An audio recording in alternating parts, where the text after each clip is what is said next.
Olá, seja muito bem-vindo ao nosso terceiro encontro do Clube de Leitura Mamãe Leitora. Hoje a gente vai falar sobre os capítulos 7, 8 e 9. Vamos lá? Bom, no capítulo 7, ele mostra pra gente como que a gente vai descobrir a principal linguagem do amor dos nossos filhos. E eu achei muito interessante ele incluir esse capítulo, porque é uma forma da gente aprofundar no conhecimento das 5 linguagens. Ele falou de cada linguagem, a gente entendeu, definiu, conseguiu definir cada linguagem, e agora, nesse capítulo, a gente aprende como identificar essas linguagens nos nossos filhos, na gente mesmo. O foco aqui são as crianças, mas você acaba se identificando com muitas coisas também. Então, quando aprendemos a falar a linguagem do amor dos nossos filhos, mesmo que seja diferente da nossa, mostramos a eles o caminho do altruísmo, o caminho de servir os outros, de se comunicar com o outro do jeito que o outro gosta de se comunicar, né? Desde que haja respeito, né? Respeito, empatia, enfim. E quando a gente consegue identificar a linguagem do amor dos nossos filhos e consegue se comunicar por meio dela, a gente está ensinando os nossos filhos com exemplo de como tratar o outro bem, né? E ele fala das 5 formas que a gente pode usar para identificar as linguagens do amor. Então, a primeira delas é observar como o filho se expressa. Como essa criança se expressa com você, por exemplo? Isso, a gente está falando de uma criança por volta de 5 a 8 anos de idade. Se ele fala muito, mamãe, você é muito bonita, papai, obrigado por me ajudar. Se ele está constantemente falando palavras de afirmação, com certeza, ou muito provavelmente, a predominância, a linguagem que predomina, a linguagem do amor que predomina para ele é palavras de afirmação. Se ele verbaliza muito isso, provavelmente é assim que ele gosta de receber amor também. A gente também precisa observar como o nosso filho se expressa amor aos outros, né? Ali era expressar amor aos pais, mãe, pai, e aos outros. Como é que ele faz? Ah, se ele gosta constantemente de levar presentes para a professora, é um sinal de que a principal linguagem de amor dele são presentes, né? Se ele gosta muito de presentear os outros, não importa o presente, a gente sabe muito bem que criança não vê valor em dinheiro nas coisas. Quem tem essa mania somos nós adultos. As crianças, elas encontram preciosidades no meio do caminho delas. Então, o fato de pegar aquilo, por exemplo, uma pedra, e lembrar de alguém, ai, acho que a minha professora ia adorar essa pedra. Ela com certeza ia gostar muito. Vou presentear minha professora com isso. E ele faz um adendo aqui nessa parte que eu acho muito interessante, que a gente não deve interferir nos presentes que os nossos filhos vão ofertar. Porque presente, lembra que presente é algo que é imerecido, porque é dado com amor, com gentileza, não uma forma de pagar por algo feito, não. Quando uma criança presenteia uma professora, não, eu tô falando de crianças, as pequenas mesmo, elas não presenteiam com intenções, com segundas intenções. Na verdade, elas presenteiam querendo que a pessoa que recebeu aquele presente tenha a mesma sensação que ela tem quando ela recebe um presente também. Então, ela quer passar para o outro essa sensação de muito amor quando recebe um presente, sabe? É, principalmente quem fala essa linguagem. E quando ele olha aquele presente, ele se identifica com aquilo, ali ele sente amor, ali ele sente comunicação, ele sente conexão. Quando ele oferta isso, por exemplo, para a professora, que é o que ele diz aqui, a gente não deve interferir. Porque isso não pode se tornar uma orientação. Olha, filho, ao invés de levar a melancia, leva uma maçã que é menorzinha, cabe na tua mão. Não, se ele quer levar melancia, Vamos deixar ele levar a melancia. Vai dar um trabalho maior? Vai dar um trabalho maior. Mas é isso, é a experiência que ele quer que a professora viva. E a gente acaba entrando nesse jogo também. Enfim, observar como a criança se comporta, se expressa com os outros, né? 3. Preste atenção ao que o seu filho pede com mais frequência. Se ele pede, veja o que estou fazendo, ou pede para sair e brincar junto, ou ler uma história, ele está pedindo o quê? Tempo de qualidade. Ficar junto mesmo, brincar, tá no parquinho, brincar no parquinho, correr atrás, balançar no balanço, levar ele nos brinquedos, fazer o castelo de areia, enfim. É tempo de qualidade. A criança quer estar junto com você, aproveitando aquele tempo juntos, né? Se ele solicita constantemente comentários a respeito do trabalho dele, talvez sua linguagem seja de palavras de afirmação. Olha, mamãe, vê se meu desenho ficou bonito. Se isso é muito constante, é para ligar a anteninha, porque provavelmente é a linguagem de amor que ele está, que ele se comunica. As reclamações mais frequentes de seu filho. Se seu filho reclama, você está sempre ocupado, você só fica cuidando do bebê. Ou seja, nessas queixas, ele está te dizendo: eu quero meu tempo de qualidade. Cadê você? Cadê você junto comigo? Eu tô com saudade, quero ficar com você. É assim que eu entendo o seu amor. E às vezes, quando a criança ganha um irmãozinho e ele fala constantemente, você só fica cuidando do bebê, se a gente não entende das linguagens do amor, se somos ainda ignorantes nesse assunto, que não é o nosso caso, a gente pode achar que a criança é muito mal agradecida, que ela tá só vê o que interessa a ela, não vê que a criança, o irmãozinho mais novo chegou, que ela tem que ser grata por aquilo, essas coisas que nós adultos às vezes cobramos das crianças, mas a gente mesmo nem tem maturidade para ter. Muita gente não tem nem maturidade para entender que o outro precisa mais de atenção naquele momento do que você próprio, né? Então, o egoísmo faz parte do crescimento, da evolução das crianças, né? As crianças são egoístas, os adolescentes são egoístas. Eles vão aprendendo com muito exemplo a partir da gente, né? Com as pessoas que são referência para eles, exemplo de se doar, de fazer caridade, de compartilhar as coisas que tem. É, isso a gente ensina muito mais com ações do que com palavras e leva muito tempo para a criança entender, né? Então, quando uma criança ela te fala constantemente, você não está perto de mim, você está trabalhando demais, enfim, não é só um ciúmes, é a forma que ela reconhece que você dá o amor para ela, é a linguagem do amor dela. Ela precisa desse tempo de qualidade com você. E 5, dê duas opções. Essa das duas opções eu acho uma das melhores para se trabalhar com as crianças mais velhas e os adolescentes também, né? Por exemplo, tem um tempo livre, a mãe diz, no fim da tarde. Podemos levar o cão ao parque ou talvez eu possa ajudá-la a estudar para a prova. O que você prefere? É uma escolha entre tempo de qualidade e atos de serviço. Então, pensar na pergunta que você vai fazer para o seu filho nesse momento, te ajudando a identificar qual é a principal linguagem do amor dele, né? Quando você já tem um adolescente em casa e vai trabalhar as linguagens do amor com ele agora, é importante dar essas opções para que você consiga fazer a sua investigação de forma completa. E ele fala também, o autor fala, que quando são adolescentes, que têm um entendimento muito maior já das coisas que estão acontecendo, ou pré-adolescentes, não é legal falar sobre as 5 linguagens do amor, porque isso é filho, eu tô te perguntando isso porque eu quero saber como você comunica amor, enfim.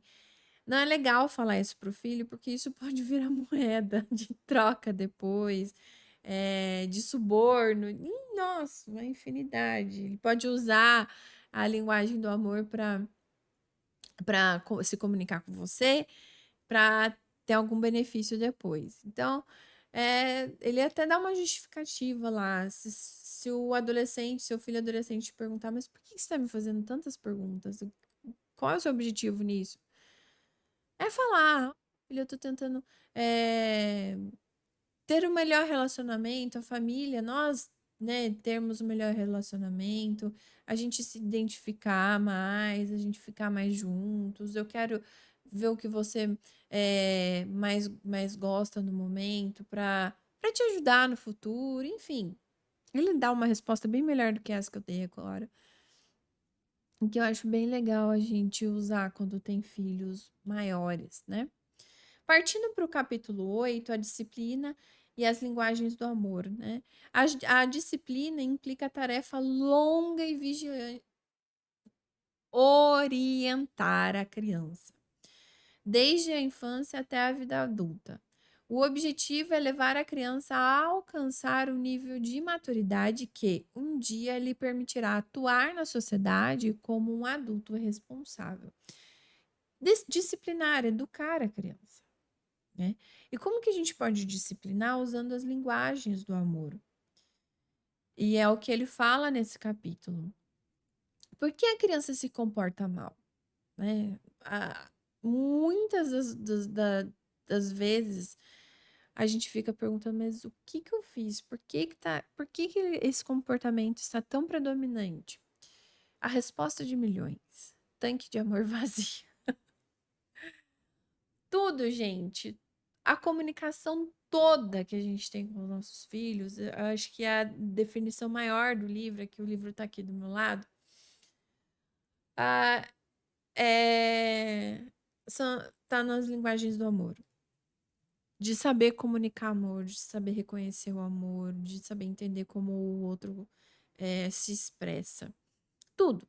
Qualquer questionamento que você tiver em relação ao comportamento do seu filho, ou até o comportamento das outras pessoas, pode identificar, tá faltando alguma coisa, ele não está se sentindo amado naquele momento, de alguma forma.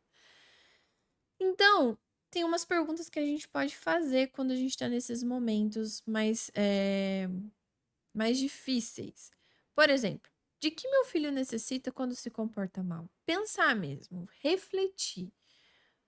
E depois dessa reflexão, aí sim disciplinar o seu filho. Seu tanque de amor precisa ser abastecido, identificar o que a gente fez essa semana, o que a gente está acostumado a fazer. Eu respondi a ele a pergunta que ele me fez, enfim, mesmo. É, perceba que educar não é algo instintivo.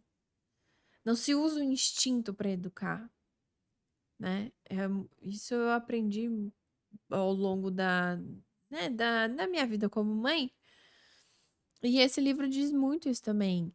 Não diz com essas palavras, mas não há instinto para educar, há reflexão para educar. A gente tem que refletir, entender a situação, antes de tomar qualquer atitude proveniente de emoções, por exemplo, raiva, angústia, enfim, que são emoções que são perigosas se a gente não souber administrar. E pensando ainda que a gente está educando o ser humano, a gente tem que tomar muito mais cuidado como a gente vai agir para resolver os problemas, né? Então, essas perguntinhas, elas ajudam a gente a entrar nesse momento de reflexão para tomar uma atitude, para ajudar os nossos filhos, para discipliná-los, né? O motivo é algum problema físico, por exemplo, tá sentindo fome, tá sentindo dor, sede. Isso acontece muito com os recém-nascidos, bebezinhos que ainda não verbalizam, chora demais. O que será que é? É um momento de reflexão mesmo. Mamou pouco? Será que tá com cólica? Não dormiu bem? Porque a criança ela não chora sem motivo, principalmente os bebês. Ele, eles choram para se comunicar, para falar para você: eu tô precisando de ajuda, eu preciso de você, me ajuda aqui. Eu também não sei o que está acontecendo comigo. Eu preciso da sua ajuda. Então a gente precisa parar e refletir. Como eu posso ajudar meu filho? O que está acontecendo? Como foi o nosso dia? O mau comportamento não pode ser tolerado, mesmo se a causa for um problema físico, né? Fome, é, sede, enfim. Entretanto, a indisciplina pode ser rapidamente atenuada se a sua origem for física. Né? Você pode acabar com aquele momento de indisciplina se você falar a linguagem do amor do seu filho.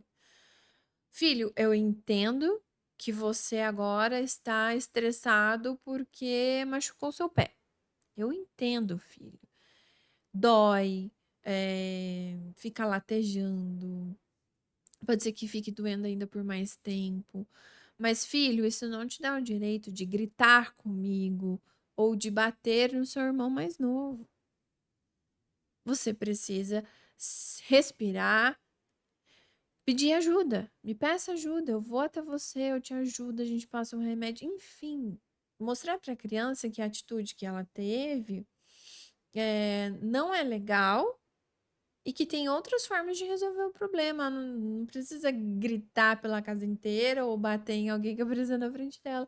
É só um exemplo bobo que eu usei aqui, mas muito verdadeiro. Educar, disciplinar, não tem nada a ver com castigo, com punição. Eu nem gosto dessas palavras. Ele fala muito da palavra castigo aqui também, né?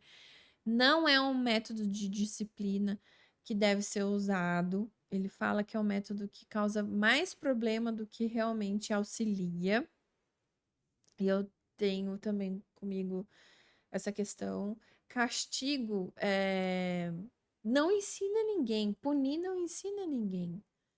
A punição não ensina ninguém, porque se ensinasse, por exemplo, a gente não vivia rodeado de radar na rua, não é? Que você precisa respeitar a sinalização, precisa respeitar a velocidade do trânsito, senão você vai ser punido. Isso não é um trabalho de educação, é um trabalho de punição. Errou, vou te punir. Não aprende. Se você tira o radar, as pessoas vão passar uma em cima das outras. Se você tira a sinalização, as pessoas vão se matar. Enfim, não é um trabalho de educação. Educar vai muito além do que punir. Punir, gente, é o caminho mais fácil. Disciplinar é o caminho mais difícil. Punir é o caminho mais fácil. Castigar é o caminho mais fácil. Gritar é o caminho mais fácil, porque se o estresse está muito alto, a facilidade de gritar é muito maior. Mas não é o certo. Não é porque é fácil que é certo. Não é porque é fácil que eu vou ficar usando. Então tem que refletir. Educar um ser humano é uma das missões mais difíceis que existem. E a gente tá nessa missão, né? E que do remorso. Quando o filho faz algo que não é legal e sente remorso por aquilo e pede perdão. O que controla o comportamento de um filho ou de um adulto quando nada o obriga a agir adequadamente? Não tem nada me obrigando aqui a agir de forma correta. Mas por que eu ajo de forma correta? Porque eu tenho consciência. Porque a minha consciência é saudável. Porque eu sei o que é certo e o que é errado. Né? E o que faz eu ter essa consciência? Qual é a matéria-prima da consciência? É a culpa. Eu sei que se eu bater no meu filho, eu vou me sentir muito culpada. Então, esse não é o caminho que eu quero. Eu vou buscar outras alternativas. E vou buscar outras alternativas e vou ter o trabalho que for. Mas eu vou fazer o que eu julgo certo. Bater para mim não é certo. Punir não é certo. Dos castigos que eu sim já tive na infância, Não, o que que eu aprendi? Não sei se vocês também têm esse mesmo sentimento, mas eu aprendi a ter raiva, daquele momento, daquela situação, ter raiva de quem me colocou de castigo. Eu não precisava daquilo na minha cabeça. Eu já tinha aprendido, já tinha pedido desculpa, e mesmo assim fui castigada. Então você não aprende. Punir, bater, castigar, não aprende. Ele até usa um exemplo aqui de castigo, do Kevin, que é um adolescente, que eu achei interessante a forma que foi aplicado esse castigo, e a gente já entra num limiar aí do que é o castigo, o que é a punição, o que é a disciplina, enfim. Daqui a pouco eu vou falar sobre ele, ó. Portanto, quando a criança lamenta verdadeiramente o que fez, não há necessidade de mais nada. Ela aprendeu e se arrependeu. Nesse caso, o castigo poderia ser destrutivo. Ou seja, tirar essa consciência da criança, a consciência dela que ela tinha a culpa por algo de errado que ela fez.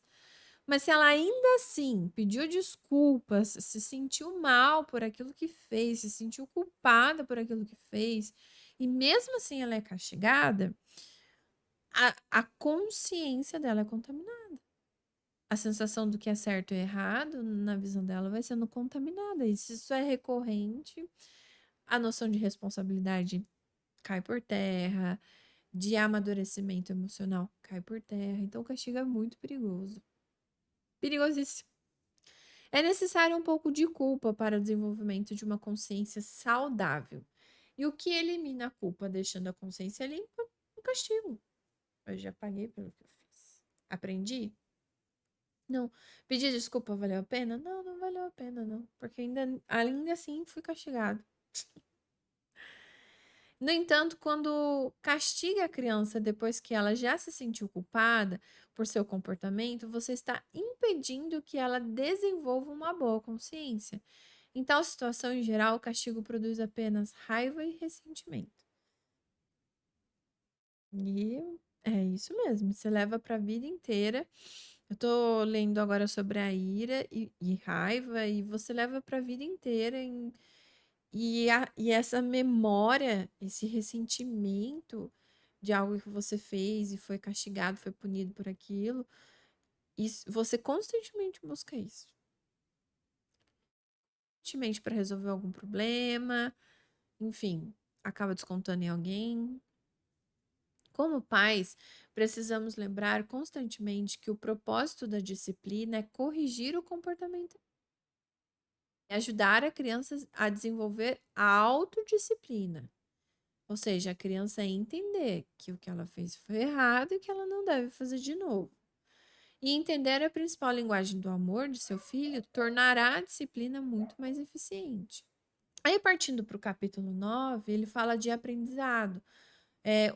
O aprendizado e as linguagens do amor. Como as crianças aprendem e como a gente pode auxiliá-las no aprendizado. Porque vai chegar uma fase da vida que as crianças vão para a escola, né? E vão passar de fases na escola, e são muitas fases, e são muitos desafios dentro de uma escola, né?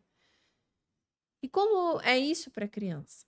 Os pais são os primeiros professores dos filhos e os mais importantes. E ao ensiná-los, devem tratá-los com respeito, bondade, consideração. Ou seja, é um ser humano em desenvolvimento, crescimento. É seu filho. Então precisa de ter respeito, bondade, consideração, amor, muito mais, né? E a questão mais interessante é que nós somos os primeiros professores dos nossos filhos. Como as linguagens do amor auxiliam o aprendizado? Bom, ao falar constantemente as 5 linguagens do amor, que é o toque físico, palavras de afirmação, tempo de qualidade, presentes e atos de serviço, você proporciona grande estímulo intelectual ao seu filho. A criança carente do amor e da aceitação dos pais terá pouca motivação para enfrentar os desafios de aprender nos primeiros anos de vida ou mais tarde na escola. Então vamos lá, gente. Quando a gente enche o tanque de amor dos nossos filhos, a gente leva para eles, além de amor, segurança para eles serem quem são, se errarem, ter para onde correr. No nosso colo, né? A nós. Então ele para o mundo. O que muitas vezes não acontece com crianças que são carentes, carentes afetivas, carentes de amor dentro de casa ou até mesmo em orfanatos, né, em instituições, que não têm essa segurança emocional. E a criança precisa dessa, na verdade, não só a criança, né? A gente precisa dessa segurança emocional para que a gente possa evoluir, para que a gente possa usar as nossas outras habilidades de aprendizagem, de comunicação. Então a gente precisa ter essa maturidade emocional. A gente precisa estar tranquilo nesse momento, né? E o que é essa maturidade emocional? É a capacidade de controlar a ansiedade, suportar o estresse e manter o equilíbrio durante os tempos de mudança, né? Durante as coisas que acontecem na nossa vida.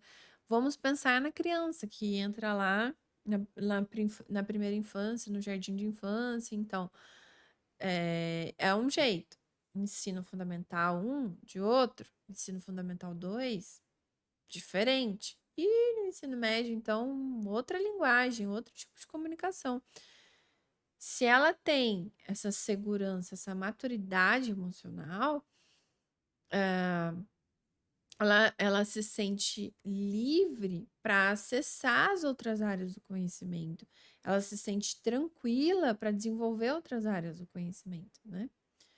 E como os pais podem ajudar nessa maturidade emocional? Abastecendo o tanque de amor dos filhos. É simples. Simples de falar, mas também simples de fazer. Porque tudo aquilo que a gente faz todos os dias, a gente está criando um hábito. E hábito, quando ele já está consolidado, você nem pensa para fazer, você só faz, né? Você só entende o momento e age da forma correta. A criança bem-sucedida emocionalmente tem a concentração, a motivação e a energia necessárias para usar suas habilidades ao máximo. Ela consegue se concentrar melhor, ela consegue se motivar, ela consegue canalizar a energia dela para cada situação, para resolver cada probleminha que for passando na frente dela, né? Que ela foi envolvida nisso. Então, opa. O que eu quero falar hoje para vocês é que esses últimos 3 capítulos, o 7, o 8 e o 9, são capítulos assim de mais prática, de identificação das linguagens, de como usar as linguagens, de como elas interferem no cotidiano das crianças. Então a gente finaliza aqui os 3 capítulos e um recadinho para as mamães que não estão conseguindo acompanhar a leitura. Primeiro eu quero te parabenizar por você ter tido a iniciativa de ler, né? Não sei como é a sua questão da leitura, como é a leitura para você, né? Se é um hábito, se você está aprendendo. Mas a sua iniciativa já diz muito sobre você e sobre o que você quer. Parabéns. Fico muito feliz de estar fazendo parte desse processo com você. E leia no seu tempo, valendo no seu tempo, aproveitando a leitura da forma que você consegue. E já, se você persistir, fizer todos os dias um pouquinho, você já tem consolidado aí um hábito da leitura e vai ser o exemplo, o maior exemplo que o seu filho vai ter. Certo, gente? Muito obrigada por hoje e vamos conversar lá no grupo, interagir. Tchau, tchau!